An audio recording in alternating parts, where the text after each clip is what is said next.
Hi, next I'm going to share the wisdom of Chip Conley. Again, this is from the 2024 Institute of Coaching Conference. The theme was wisdom. So Chip Conley has a book called Learning to Love Midlife. He has worked for companies like Airbnb and has founded the Modern Elder Academy, which I think is just such a beautiful thing to do. I recently read Clara Pinkola Estes' How to Be an Elder, highly recommend it. And I think there's a lot of potent, powerful overlap here. So he did this talk without any notes, no slides. It was kind of amazing.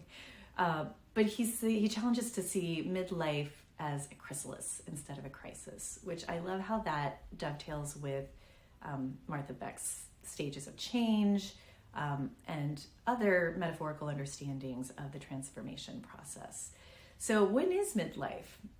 Some people say midlife is 35 to 75. It's when, it's like after early adulthood, but before late adulthood. And that's a long time. That's a long bridge. There were a lot of voices from the audience about what it is to be midlife. And one of the things he gave us, he said, who in the audience is 54?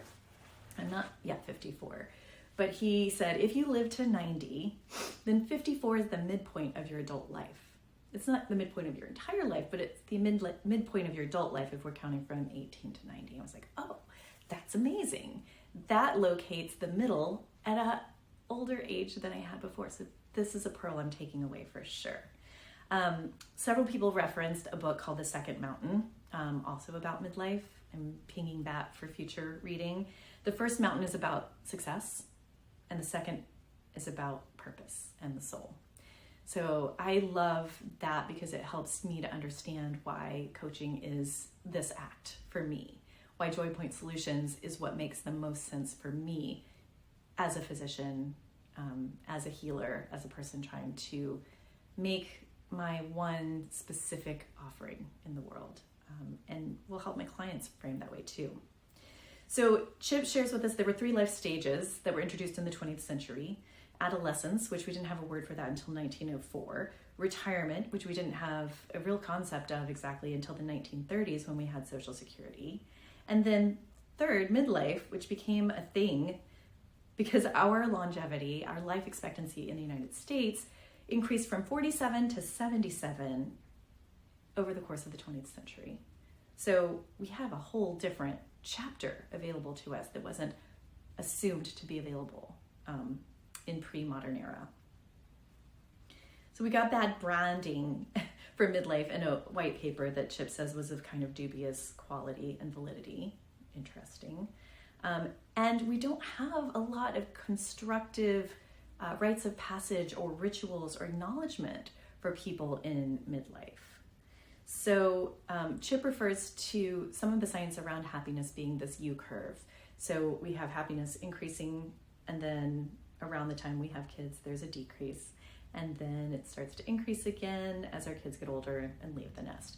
Another speaker told us that it can dip down again when the kids come back home. So those of you who have been empty nesters and then had your little birds come back may experience that. I don't know. I think that's an interesting trend to discuss.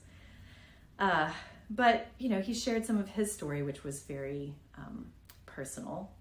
And at 50, he describes going into the midlife atrium, a reimagining of what this life could be.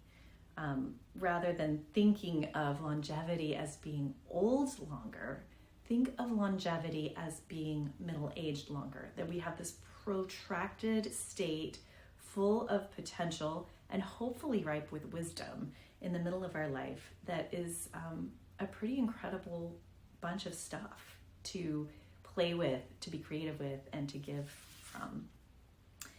So he likes to describe a modern elder as someone who is as curious as they are wise. I love that definition. And he thought about wisdom at work, the making of the modern elder. Like, how do we experience and communicate wisdom in the work space? So in the midst of middle life, we may be experiencing phases of parenthood, empty nest, menopause, or andropause, losing our parents, divorce, life-threatening illnesses, financial ups and downs, all kinds of different things. And most of our coaching clients are in midlife if we think about this age frame.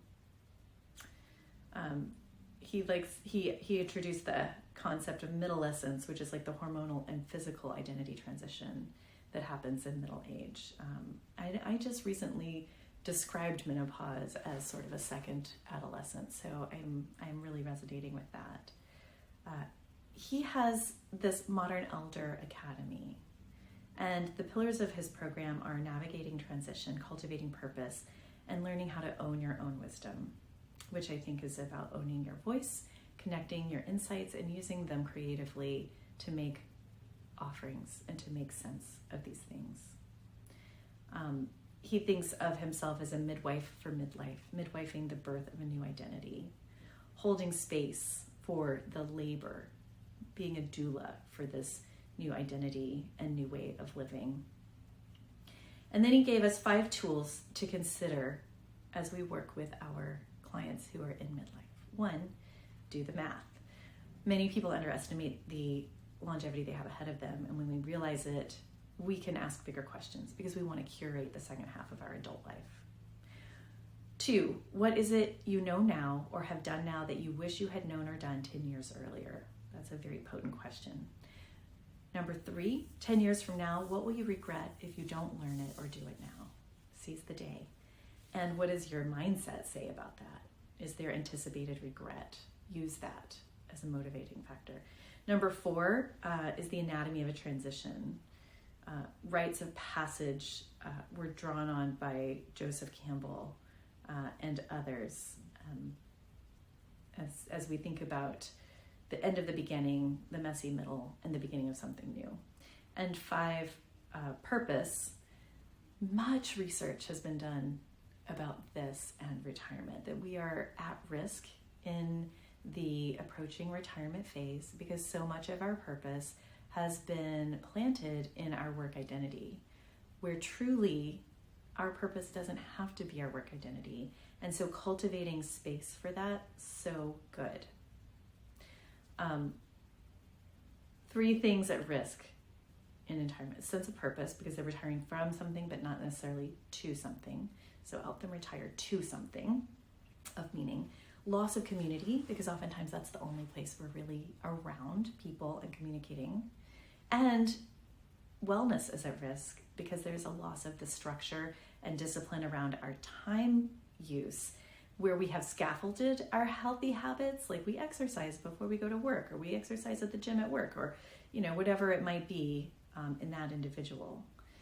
So he offers a Pathway to Purpose workshop, and it's not always obvious. He's sometimes the adjacent thing. He shared a story about a woman who was leaving a career in litigation, and through a series of listenings to her intuition and to what delights her, she found that her next phase was actually becoming a pastry chef and opening a bakery. So look for something that excites you. I'm going to say also delights you. That's my addition.